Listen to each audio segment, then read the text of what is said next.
Right, last week this kit was the star of a video where I showed you how to get acrylic type drying times from enamel paints.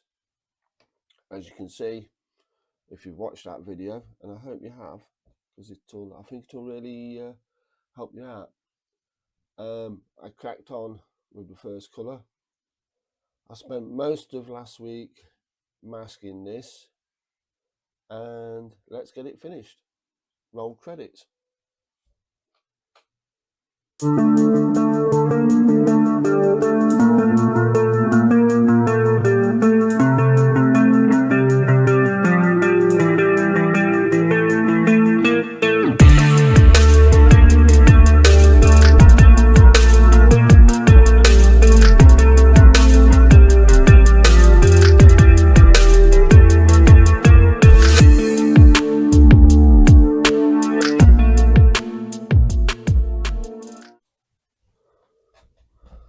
Right, so I'm going to carry on painting this kit. What you might notice is that these parts have been painted. I'm making a separate video to do with masking and how I mask this, which is why those have just been painted. But for now, we should just carry on painting this kit. As you can see, it's not fully masked over. There's a heck of a lot of masking, but my masking tape is so wide I cannot mask all of it in one go. So I'm going to have to do the black green to the bits I've already masked, take all the top masking off, remask it again, and then finish the painting on the top. So let's just get this done. And this paint is, of course, it's extra colour. It's had some dryers put into it. If you've watched my video on that, you'll know exactly what I'm talking about. So let's just get on with it.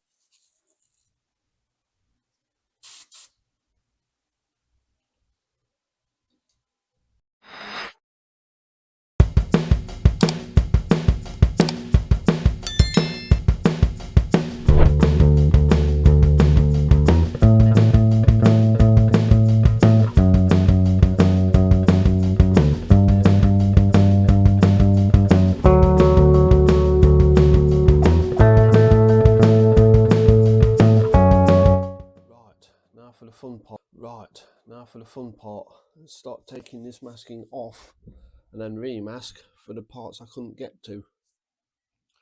So I did crack a joke about only having 1/72 scale masking tape.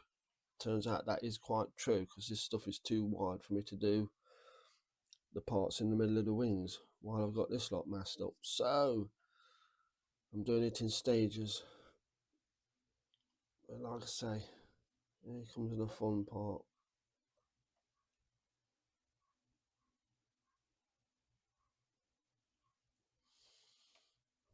Straight away, oh God, what's that?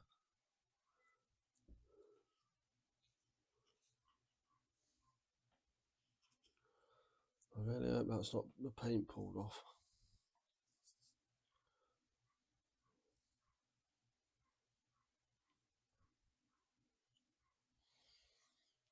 Straight away I've got a little bit of overspray.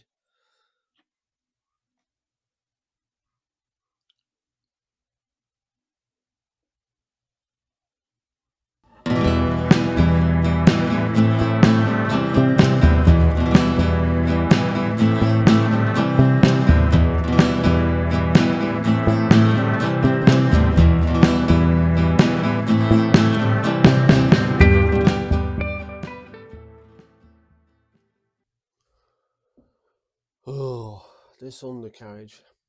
Right. My fingers off exactly at the same time I start filming this. Anyway, as you can see, I've got one set on now.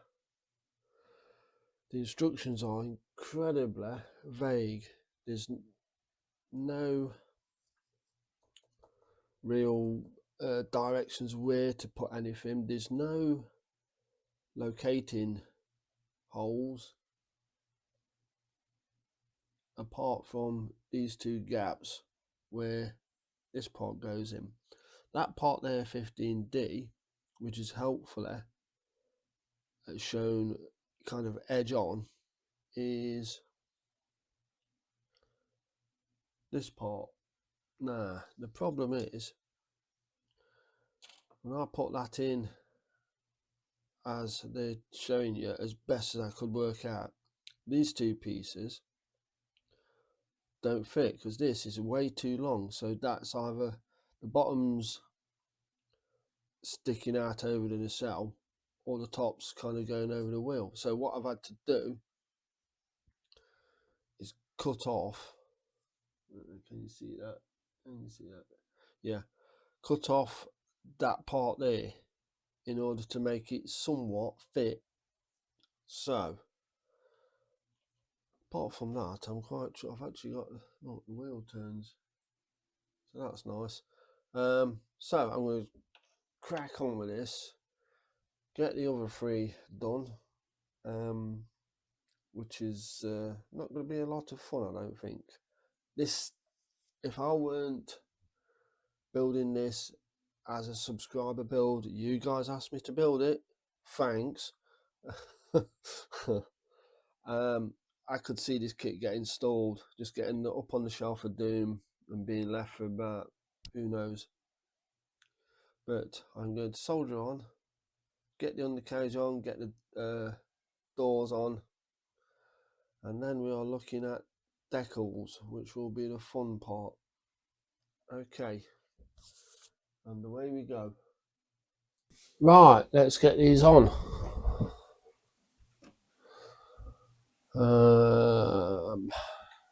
You know what I should have done is, I've got it straight away. Little decaling brush.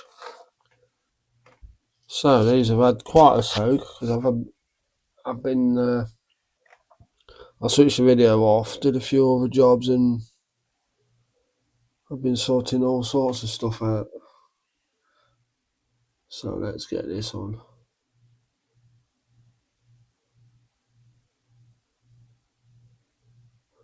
What I always try to do is to line them up with panel lines.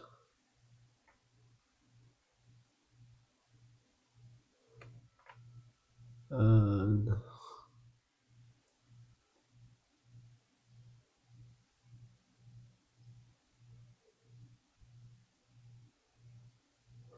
yeah, that is where that one's supposed to go. Let's just get it nice and straightened up. Let's bring in a little closer.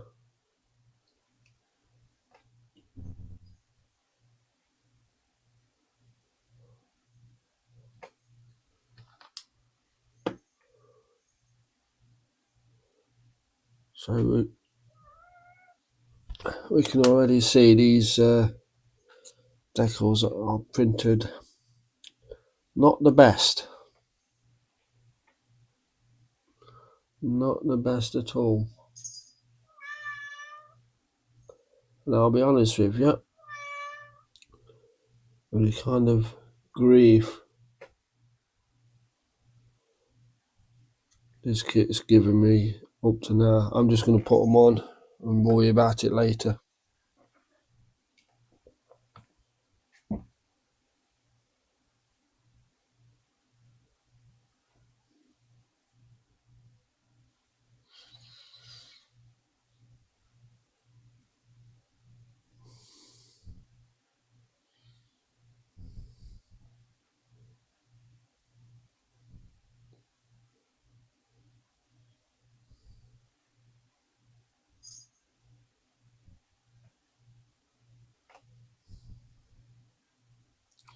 Fourth panel line along from the edge of the aileron.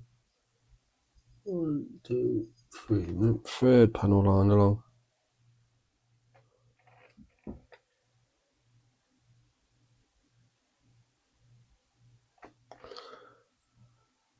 Oops. Yeah, these decals.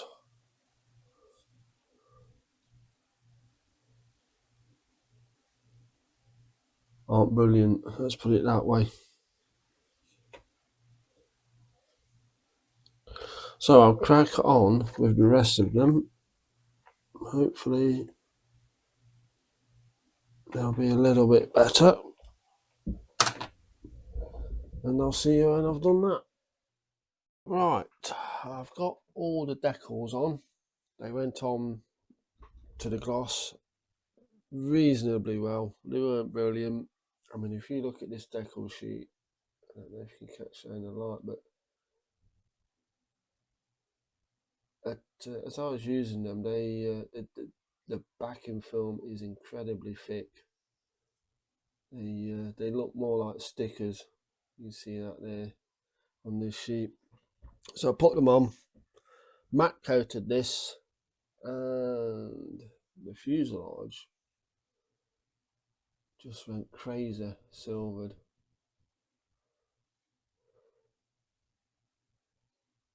Likewise, I mean, that one on the wing there, that's just crap. So what I'm going to do, I'm going to call this done.